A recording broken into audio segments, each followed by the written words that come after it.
Hi friends, Mrs. Skiffington here. Take you to your math choice board for today.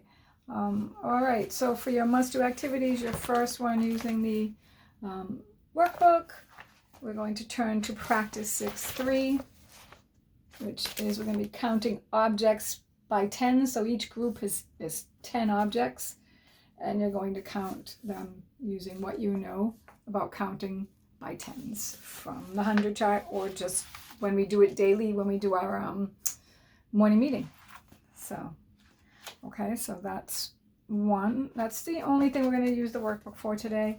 And then using our math packet, you're going to go to, these numbers are so weird they don't match, but this is a very similar activity.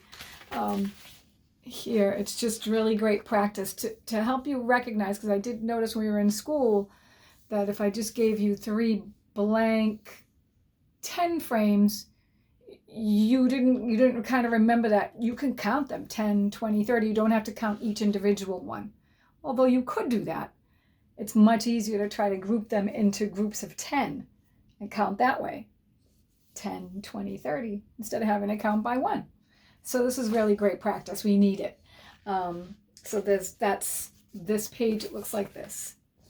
6-4. I know there are other 6-4s, which I'm going to get to as a choice activity. So that's that one. And then we have another number writing, which we also need some practice on. This is I can write to 20. So you're going to trace 1 to 20 here. Then here you're going to write from 1 to 10 and then trace from 11 to 20. And then down here you're going to write the whole thing, just to see if you can get those numbers in order. Okay? So that is that for your choice activities. Also in the math packet, we're going to start with, on the back of this page that you're going to do, you're also, as a choice, you could do this one. And this is just more practice of looking at these 10 frames and counting by 10.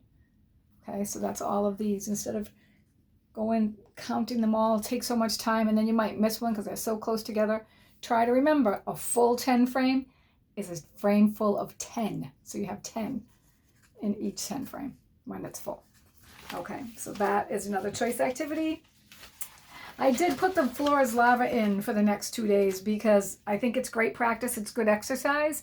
And with this edition of the floor is lava, you can play it a number of ways. So you can do it the traditional 10, 20, 30, 40, 50, but you could get creative and start with 3 and do 3, 13, 23, 33, 43, and pick another column and try it. It's very, very good practice, and it's good to know the differences of and similarities, or should even just say the patterns that you can find on a 100 chart. So that's there. And then the ABC 100 chart game, I put that on there again from last week for some more practice with the 100 chart.